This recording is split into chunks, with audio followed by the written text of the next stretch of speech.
सभी को नमस्कार। साथ ही स्वागत है आप सभी का इस YouTube चैनल पर। आज का जो हमारा लेक्चर का टॉपिक है वो है अनुशासन का विकास, डेवलपमेंट ऑफ डिसिप्लिन। ये जो टॉपिक है, हम इससे पूर्व जो हमने टॉपिक पढ़ा था मोरल डेवलपमेंट या नैतिक विकास, तो हम बात करें कि एक तरीके से उसी का जो है एक पार्ट है ये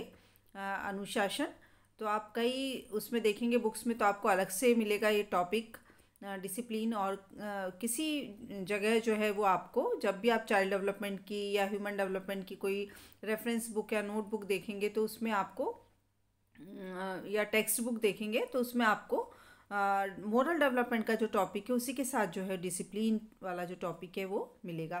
क्योंकि अनुशासन जो है वो भी एक नैतिक विकास का ही पार्ट है। क्योंकि जब नैतिक विकास की हम बात करते हैं तो ये अपेक्षा की जाती है कि नैतिक विकास के अंतर्गत जो व्यक्ति है, या चूँकि हम यहाँ बालक के विकास की पूरी प्रक्रिया की बात करते हैं, तो यदि उसने अनुशासन है तो वो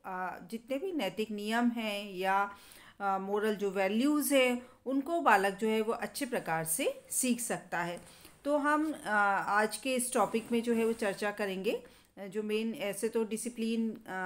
काफ़ी बड़ा जो है टॉपिक है, यहाँ हम चर्चा करेंगे एक तो अनुशासन का क्या अर्थ है, और दूसरी जो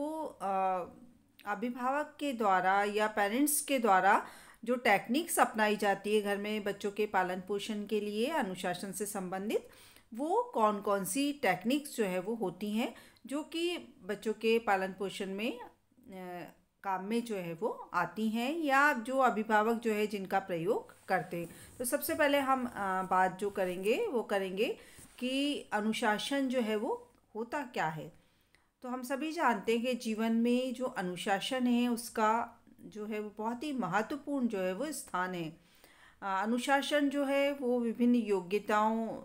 तथा जो मूल्य होते हैं, आदर्श होते हैं, नैतिक व्यवहार जो हैं, इन सब के विकास के लिए जो है वो अनुशासन बहुत ज़रूरी जो है वो माना गया है। क्योंकि अनुशासन नहीं होगा, अनुशासन सिखाता है व्यक्ति को कि उसे क्या करना है, क्या नहीं करना है, कौन से नियम हैं, उन नियमों के अनुसार जो है वो उसे कार्य करना है, कौन से आदर्श हैं, क्या समाज की जो है वो मानक नियम हैं, उनके अनुसार जो है वो व्यवहार करना जो है वो अनुशासन व्यक्ति को सिखाता है। इसके शाब्दिक अर्थ की बात करें तो अनुशासन जो है वो दो शब्द जो हैं उनसे मिलकर बना है, अनु और शासन। अनु का अर्थ है पीछे तथा शासन का अर्थ है आज्ञा। तो इसका हम यदि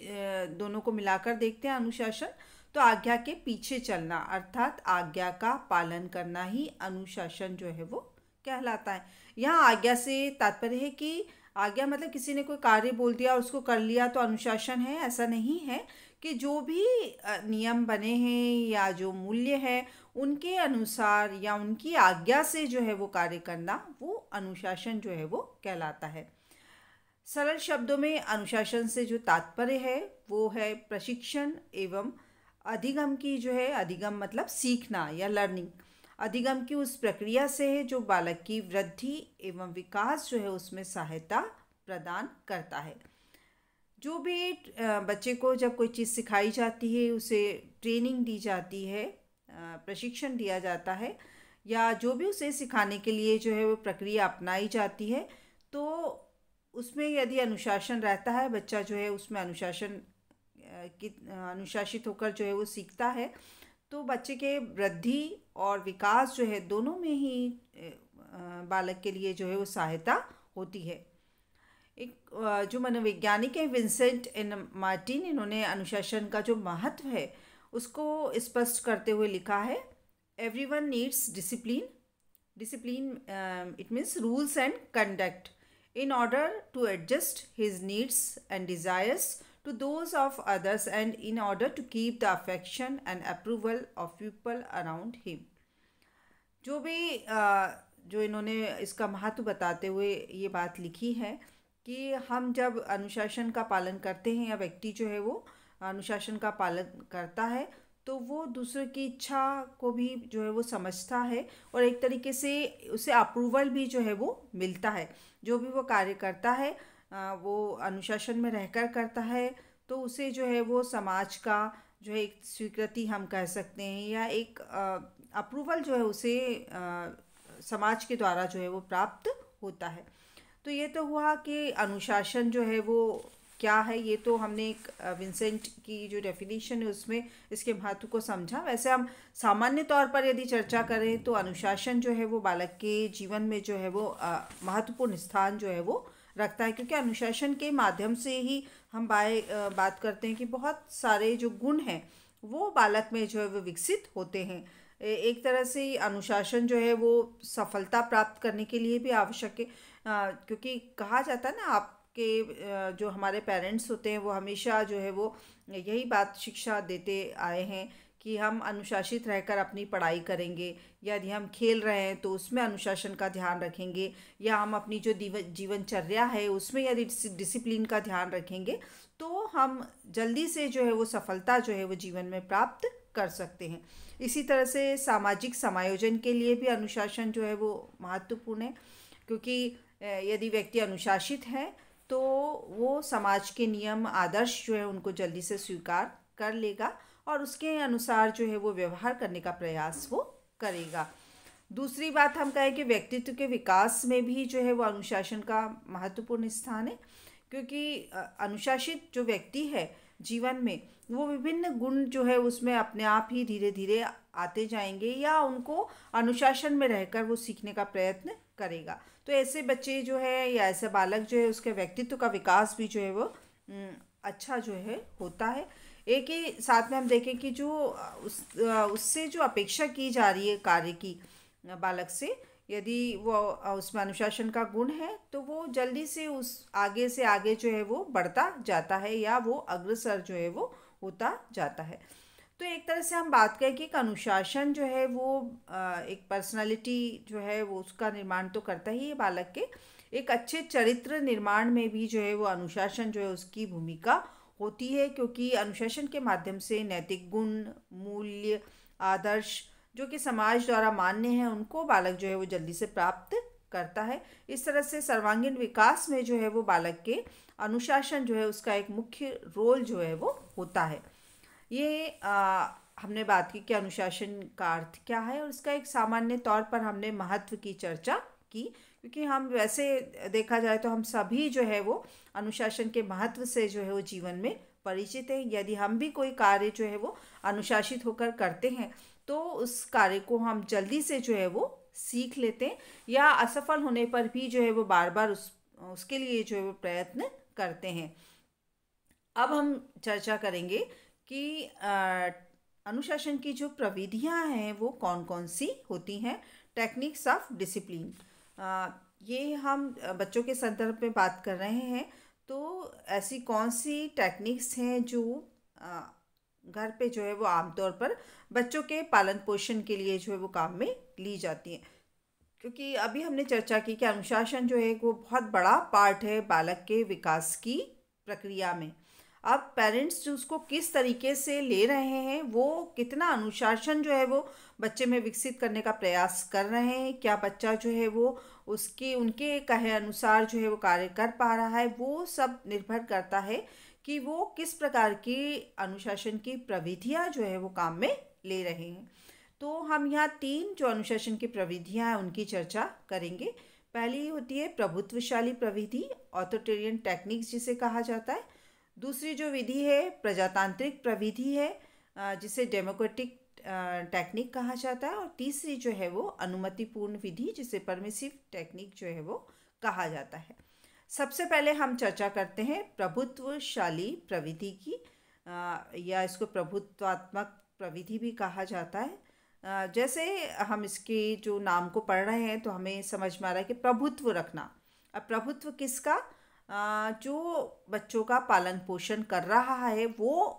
अनुशासन बनाने के लिए बच्चों पर जो है एक तरह से प्रभुत्व जो है बनाकर रखता है, या हम इस पे कहें कि दबाव बनाकर जो है वो रखता है। तो ये जो प्रविधि है इसमें बच्चे पर उसे कोई भी स्वतंत्रता जो है वो नहीं दी जाती और अभिभावक प्रयत्न करते हैं कि उन्होंने एक बार कुछ भी बोल दिया तो बच्चा बस उसको स्वीकार कर ले और उनके अनुसार जो है वो कार्य वो कर ले। तो इसमें एक तरह से बहुत ज़्यादा दबाव जो है वो बच्चों पर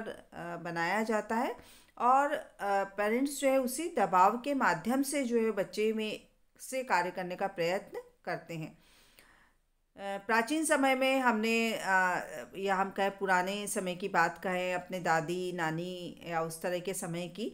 कि वहाँ पर जो है ये प्रभुत्वशाली प्रविधि जो है वो बहुत काम में ली जाती थी। आपने अक्सर सुना होगा अपने पापा से कहते हुए कि वो जब घर में पिताजी होते थे तो उनके सामने वो कुछ भी नहीं बोल सकते थे। घर में बड़े ने किसी ने कोई बात कह दी तो घर में सबको जो है उस बात को मानना है, कोई भी तर्क वितर्क किंतु परंतु जो है वो वहाँ पर जो है वो नहीं होता था। तो ये वही प्रविधि है। लेकिन अभी हम कहें कि बच्चों के पालन पोषण के तरीके बहुत कुछ बदल गए हैं।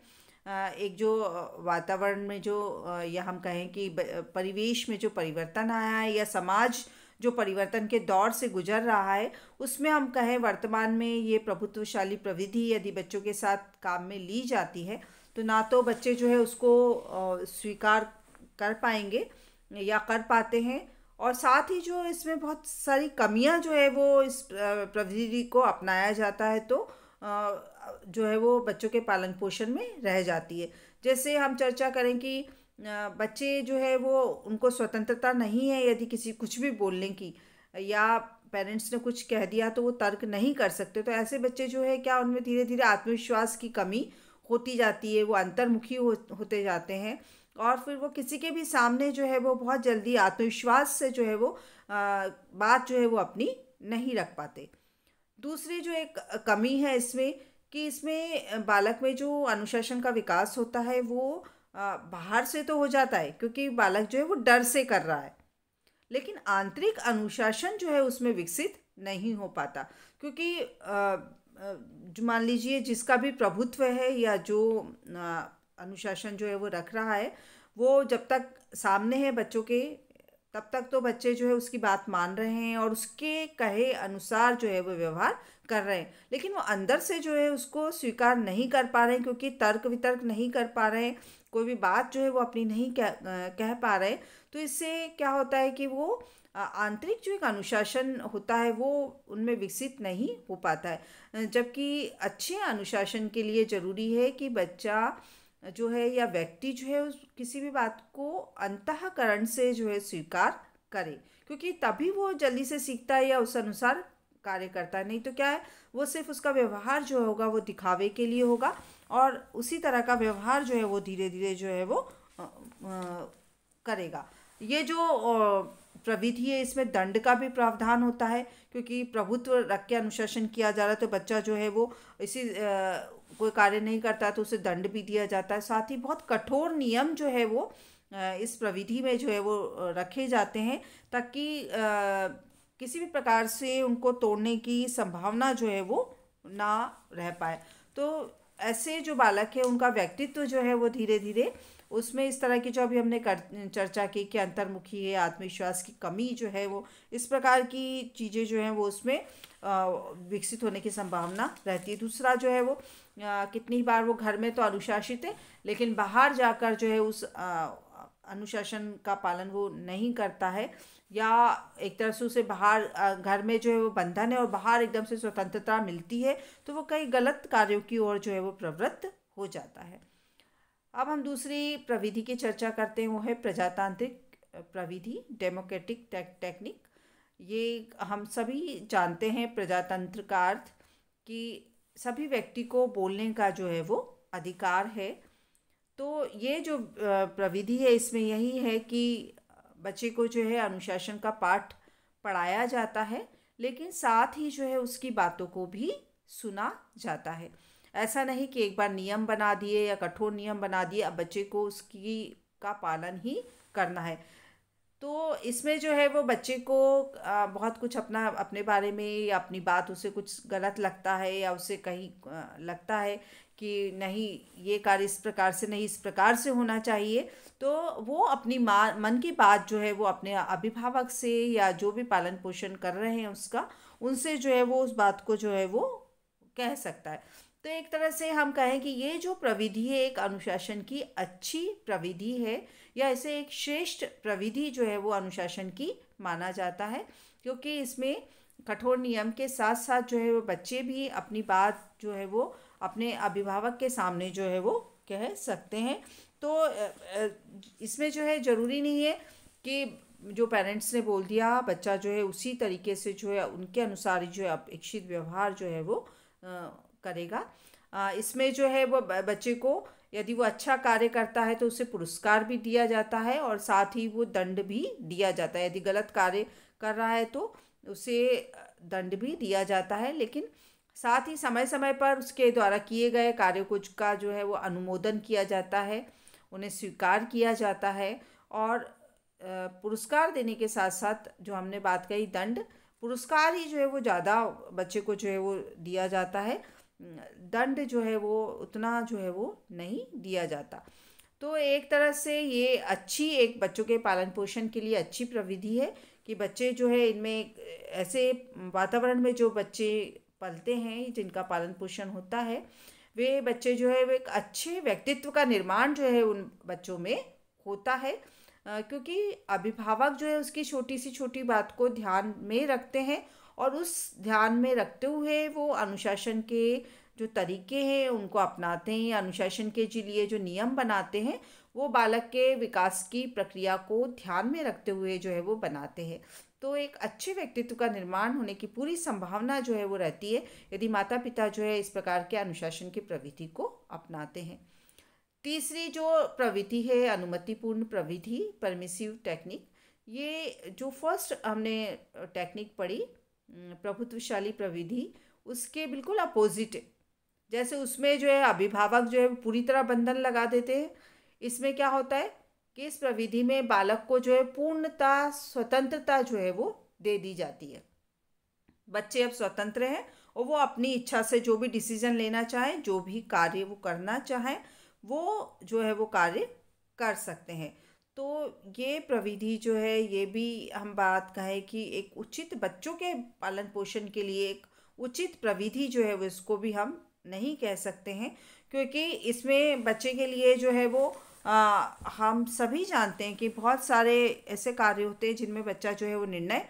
नहीं ले सकता, या बच्चे पर समय समय पर जो है वो उसके अनुचित कार्यों पर रोक भी जो है वो आवश्यक होती है।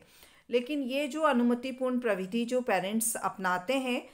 बच्चों के पालन पोषण में, वो उनका तर्क ही होता है कि बच्चे जो है वो अब बड़े हो गए हैं या सबका अपना जीवन है, हमने तो अपने बच्चों को जो है वो बहुत स्वतंत्र छोड़ रखा है, वो हमारे बच्चे तो अपना निर्णय जो है वो स्वयं ही लेते हैं। तो ये बात कहकर यदि अभिभावक अपनी जिम्मेदारियों से मुंह मोड़ते हैं और वो इस प्रविधि को अपनाते हैं, तो उसमें संभावना रहती है कि बच्चे जो एक अभिभावक का अनुभव है वो बच्चों का अनुभव नहीं है, तो वो ऐसे गलत निर्णय ले सकते हैं, गलत राह पर जो है वो जा सकते हैं। तो एक पूरी स्वतंत्रता यदि बच्चे को हम बहुत जल्दी से दे देंगे तो बच्चा निर्णय लेने में जो है वो निर्णय तो ले लेगा, लेकिन उसका निर्णय कितना सही है कितना गलत है ये बहुत समय बीतने के बाद जो है, या बच्चा जो है कोई गलत राह पर चला जाता है उसके बाद जो है वो बात जो है वो पता चलती है। तो जो आज के वातावरण में अक्सर जो हम एक जो उच्च वर्गीय जो परिवार है जहाँ बहुत बच्चों को के बारे में विकास की प्रक्रिया में सुना जाता है कि हम बच्चों पे कोई दखलंदाजी नहीं करते, उनको सब निर्णय के लिए जो है हमने स्वतंत्र छोड़ा हुआ है। तो ये एक तरह से जो अभी हमने बात की कि पेरेंट्स जो है वो जहाँ उन्हें बच्चों की छोटी छोटी बातों पर ध्यान रखना है, उनके निर्णय में शामिल भी होना है, जहाँ आवश्यकता पड़े दबाव भी बनाना है, उससे वो इन बातों को छोड़ते हुए उन्हें पूरी तरह स्वतंत्रता दे देते हैं और वो खुद भी जो है वो मुक्त हो जाते हैं बच्चों के विकास की प्रक्रिया से या उनके पालन पोषण से वो भी मुक्त हो जाते हैं। तो ये प्रविधि भी जो है बच्चों के देखा जाए तो विकास की प्रक्रिया के लिए जो है उपयुक्त प्रविधि जो है वो नहीं मानी गई है। तो इस तरीके से हम बात करें कि तीनों जो प्रविधियों में जो एक तरह से अंतर हम देखें कि प्रभुत्वशाली प्रविधि जो है वो बहुत ज़्यादा दबाव का वातावरण है अभिभावक की तरफ से या जो पालन पोषण कर रहे हैं। प्रजातांत्रिक विधि जो है वो दोनों तरफ से जो है या दोनों पक्ष जो हैं उसमें जो है वो एक उनको बोलने का जो है वो मौका है। और जहाँ दबाव है, अभिभावक जहाँ आवश्यकता है वहाँ बच्चे के लिए दबाव भी बना रहे हैं, जहाँ आवश्यकता उसे स्वतंत्रता भी दे रहे हैं। तो ये सर्वोत्तम विधि हमने इसको माना है। और तीसरी जो प्रविधि अनुमति पूर्ण प्रविधि, ये भी जो है वो जिसमें बच्चे को पूर्णतः स्वतंत्रता जो है वो दे दी जाती है। वो अपने हिसाब से उठे, अपने हिसाब से जो है घर से बाहर जाए, पूरी तरह से एक स्वतंत्रता का वातावरण जो है वो बालक के लिए निर्मित जो है वो कर दिया जाता है। तो ये तीनों जो प्रविधि हैं उसमें यही जो है वो डिफरेंस है। और हम देखते हैं कि अलग अलग परिवार जो है उनमें ये अलग अलग पालन पोषण के तरीके या अनुशासन बनाने के लिए इनमें से कोई ना कोई प्रविधि जो है वो काम में ली जाती है। अक्सर जो अधिकांश परिवार जो हैं वो प्रजातांत्रिक प्रविधि को ही अपनाते हैं। जो एक अच्छे समझदार माता पिता हैं, जो थोड़ा भी बाल मनोविज्ञान को समझते हैं, बच्चे में जो है वो पूरी तरह रुचि रखते हैं और उसकी जो है एक अच्छा निरीक्षण या अच्छा ऑब्जर्वेशन उनका बच्चों के प्रति रहता है, तो वो इस डेमोक्रेटिक जो टेक्निक है उसको काम में लेते हैं। और इस विधि के द्वारा जो है बच्चे में एक अच्छा अनुशासन जो है वो विकसित किया जा सकता है। ऐसा नहीं होगा कि बच्चा जो है वो बाहरी अनुशासन सिर्फ उसमें विकसित हो, आंतरिक अनुशासन का विकास भी जो है वो बालक में हम कर सकते हैं इस विधि को अपनाकर। तो वर्तमान समय में हम देखें कि एक अनुशासन जो है वो बहुत बड़ी एक समस्या है। अक्सर जो है वो पेरेंट्स जो है वो ये शिकायत रहती है कि बच्चे जो है वो बात नहीं सुनते हैं या जो है जो बोला जाए उसके बहुत विपरीत जो है वो कार्य करते हैं। तो उसका एक बहुत बड़ा जो कारण है कि हमें जो शिशुअवस्था है, जहाँ से बच्चा जो है वो उसके विकास की प्रक्रिया जैसे ही शुरू हो रही है, वहीं से जो है वो हमें उस पर जो है वो पूरी तरह ध्यान रखना होगा। उसके मनोभाव को समझना होगा। उसके विकास की जो प्रक्रिया हो रही है उसमें विभिन्न जो परिवर्तन हो रहे हैं उनको समझना होगा और उसके अनुसार जो है वो उस पर अनुशासन बनाने का प्रयास जो है वो करना होगा। अब हम सोचें कि होता ये कि प्रारंभिक अवस्था में जो है बच्चा कभी भी खेल रहा है, कभी भी जाग रहा है, उठ रहा है, ध्यान नहीं दिया जाता। फिर एकदम से कभी ऐसी स्थिति आती है कि पेरेंट्स जो है वो अब लगता है कि उनका बच्चा जो है वो पढ़ाई में पिछड़ गया है, तो अब उसे जो है वो बिल्कुल घर में बांध कर जो है वो रख दिया जाता है और फिर उस पर जोर ज़बरदस्ती से उसे पढ़ाने का प्रयत्न जो है वो किया जाता है। तो यहाँ जितना बच्चे पे अनुशासन के लिए बच्चा जो है उत्तरदायी है, उतना ही अभिभावक भी उत्तरदायी है। उन्हें पूर्णतः जो है वो बालक के विकास की प्रक्रिया में उसके एकदम से साथ में चलना होगा। उसके हर स्टेज जो है या हर अवस्था जो है उसके मनोविज्ञान को समझना होगा और उस अनुसार जो है उसके साथ व्यवहार करना होगा। इससे बच्चे में जो है वो हम अनुशासन जो है वो अच्छा प्रकार का अनुशासन जो है वो विकसित कर सकते हैं, जो कि बच्चे के लिए जो है वो बहुत विकास की प्रक्रिया में जो है उसके लिए महत्वपूर्ण होगा, जो कि आगे उसकी पढ़ाई, उसका भविष्य, उसके खेल सब में जो है वो एक अनुशासन जो है उसके लिए जो है एक अच्छा एक कारक का कार्य जो है वो करेगा और उसके माध्यम से जो है वो जीवन में सफलता उसे प्राप्त जो है वो कर पाएगा। ये हमने आज के लेक्चर में जो है वो चर्चा की। इस पर जो अक्सर क्वेश्चंस आते हैं, तो अनुशासन क्या है, इसके महत्व को बताते हुए इसकी टेक्निक्स जो है वो कौन कौन सी हैं। इसी तरीके से कई बार पूछ लिया जाता है कि तीनों जो टेक्निक्स हैं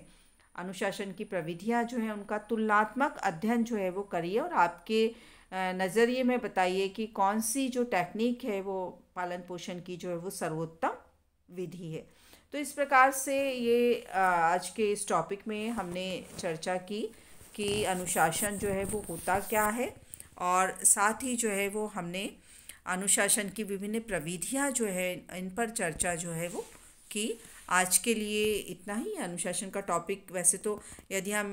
इसमें पढ़ते हैं तो अनुशासन की क्या विशेषताएं होती हैं, इसके क्या गुण होते हैं, लेकिन जो हमारे सिलेबस में है हमें सिर्फ कि अनुशासन का अर्थ क्या है और अनुशासन की जो टेक्निक्स हैं वो कौन कौन सी टेक्निक्स होती हैं। तो आज के लिए इतना ही। धन्यवाद।